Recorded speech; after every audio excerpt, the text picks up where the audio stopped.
Hi friends, Steve here at the gravesite of actress Dawn Wells, who played Mary Ann Summers on the very popular 1960s TV show Gilligan's Island. She was laid to rest just a month and a half ago on December 30th, 2020.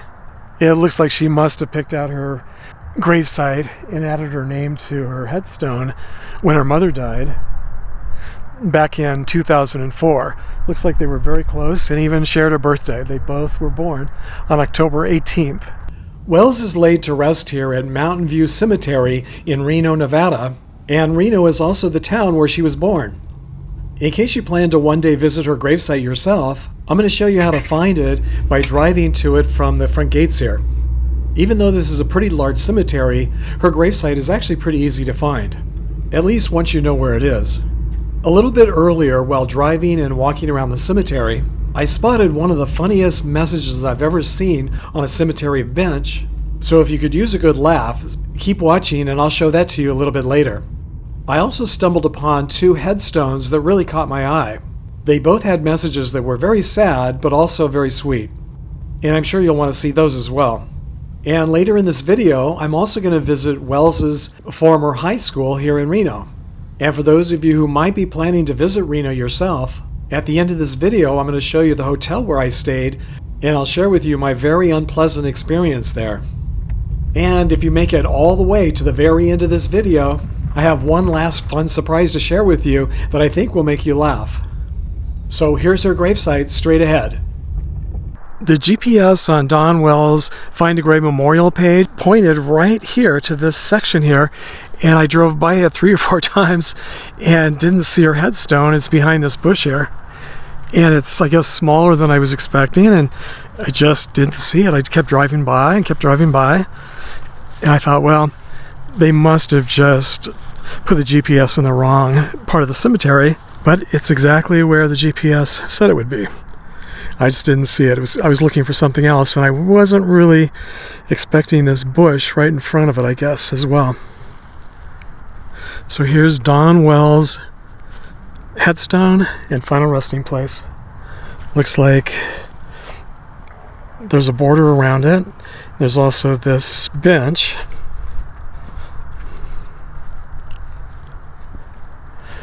So now this looks like it was recently dug up here, so this might be her grave. So I'm not really sure if it's maybe this grave here or if it's within this section here.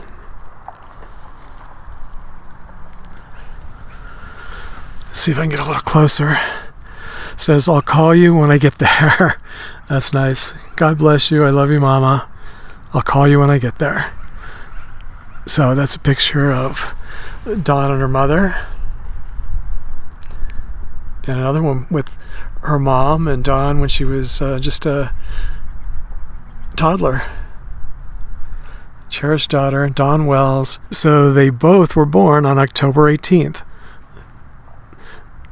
Now the grass here and the bushes look like they're dead, but I don't think they really are. It's winter here, and it gets down into the 20s, maybe even below.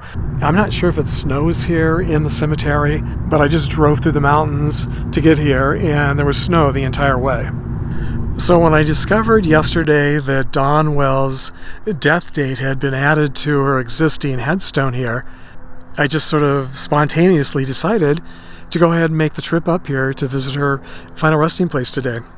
The first thing I did was to check the weather because we are in northern Nevada, and I wasn't even sure if the cemetery would be covered in snow or not. I've only been here to Reno once before, and that was in the 1980s, and it was during the summer, and the weather then was very nice, so I wasn't really sure. But as you can see, I'm not even wearing a jacket right now, and I've got my shorts on. It's not bad. It must be at least 60, 65 today, and it's the middle of February. So I'm really glad that I decided just to go ahead and come up here today. It was quite a trek. As many of you know, I live in Palm Springs, California, which is nowhere near Reno, Nevada. So I got up this morning at 4 a.m. I got ready and was able to hop in my car and hit the road by 4:30 a.m. and it's now 1:30. So it took me 9 hours to get here. I came up through Central California on Highway 5, took the 5 all the way up to Sacramento, and then I had to go over the Sierra Nevadas to get here to Reno. And as you can see, there's nothing on the back of her headstone. I was kind of curious if there was anything back there. So in addition to being known for playing Mary Ann on Gilligan's Island, Dawn Wells appeared in quite a number of other movies and TV shows. But what I found so interesting, and I didn't realize this before, was that she really started her career in the entertainment business as a beauty queen. In 1959, she was crowned Miss Nevada. She won the Miss Nevada beauty contest, and in that same year, in 1959, she represented Nevada in the Miss America contest. She died at the age of 82, and her Find a Grave memorial page, and I believe her Wikipedia page, say that she did die from COVID-related causes. But she did live a long life. She was 82, and I know she was having health problems in the last couple of years. So I think I'm going to go walk around now and show you some of the other interesting grave sites. I just spotted this happy face. I wonder if someone added it or if it came this way. Kathy was a reflection of light in all that we wish we could be. She had a little bit of autism and a lot of love. Oh, that's nice. That's really sweet. Yeah, I bet they actually created that for her in that with that design. And that's downtown, right behind her headstone. This is the other side of the headstone, and it says Kathleen Elizabeth Barrett Fitzpatrick Galindo. It says, my birthday is January 31st, 1993. I'm not lost to memory, and I'm not lost to love. On May 29th, 2004, I went to our Heavenly Father's house above. Hopefully a family member will come and replace these photos with newer ones at some point. But very nice. In the same section and in the same row, just a few grave sites to the right of the Happy Face headstone, is another sad but sweet final resting place. And the back of this fun headstone is made to look like a Scrabble board. So I don't know if they were Scrabble lovers. I'm guessing that they probably were Scrabble fans. Trombone, special caring, gifted, lovable, Harry, Goofy. Oh, Harry Potter. Okay. All right, this had to be some of this person's favorite things. Brother, cheerful, buddy, Yuta Brat.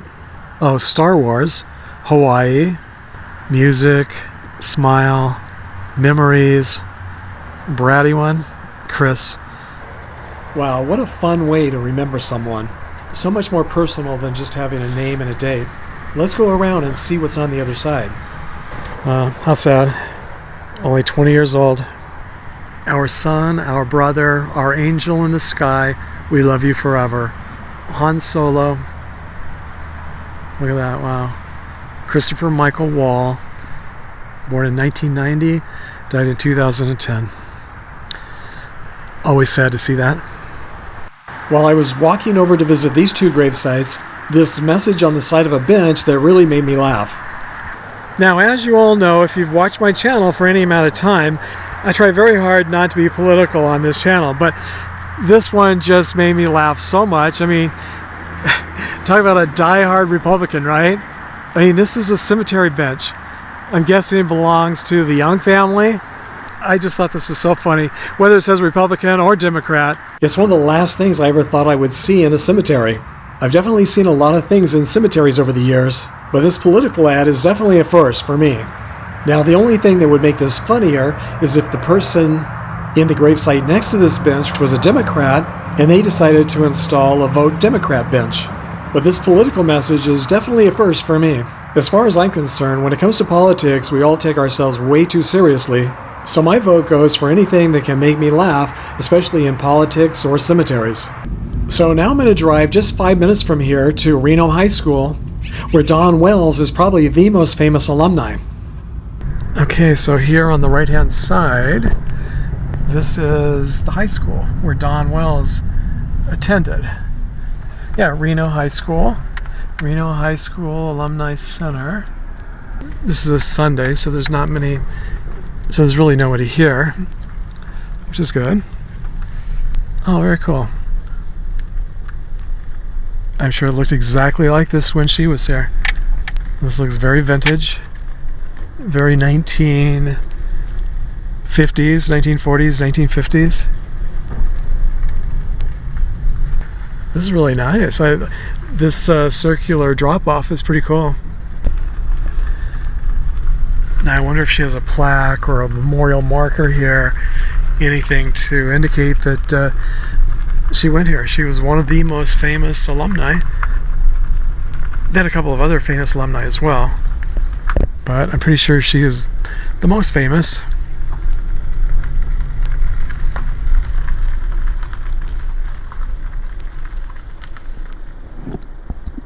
There's a little bit closer look without the sun shining in our eyes. Pretty sleek looking building, and all indoors, I guess because of the heat in the summer and probably the cold in the winter. I mean, it does get very cold here. And I wonder if that was there when she was here. Looks almost like it'd be a theater. And you know, I just noticed that unlike California high schools, this one is not gated.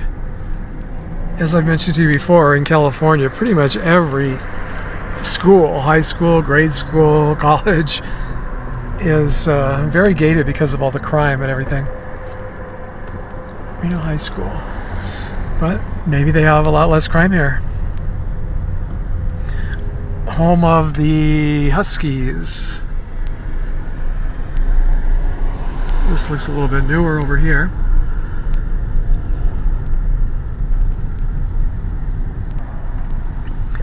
Boy, it looks like maybe some of the building fell down or had to be renovated. Okay, here's the track and field area. In fact, over there, I'm sure all that is original to when she was here.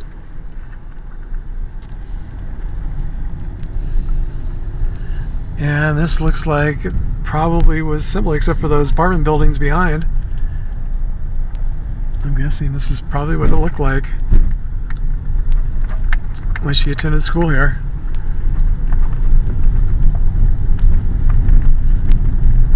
Wonder if she went to any of the games. Okay, so there's the stadium there.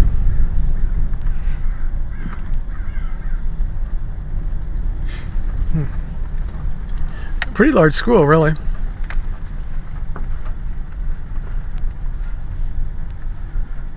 Looks like it continues on over there. Okay, so people out walking. This area looks like it could be new.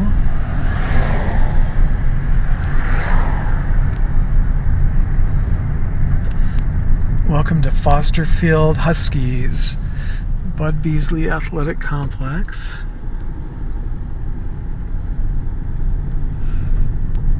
Okay, so I guess that's the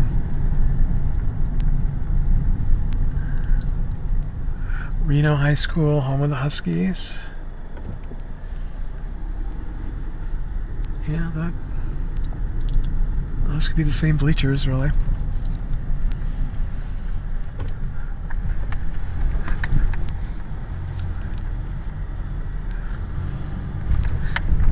I don't know if any of you guys find this interesting, but I always find it interesting to visit high schools where celebrities went, kind of like visiting the homes where they were born or where they grew up, in their gravesites, homes where they died. It's just always, I find it interesting. Okay, one last look as I drive by.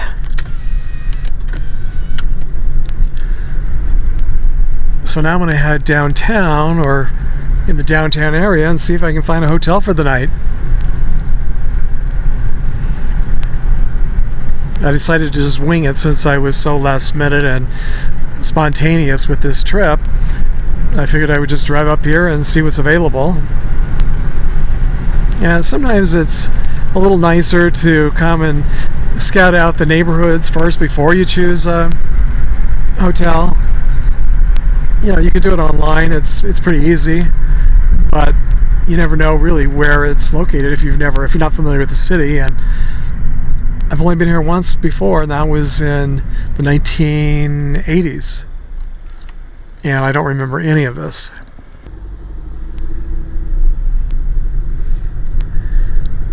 There it is, looking pretty much the way it probably looked when Don Wells was a student here. back in the 1940s. So after driving around for a while, I spotted this Motel 6 just a couple of miles south of downtown Reno, and it was only $61 a night, and that included taxes.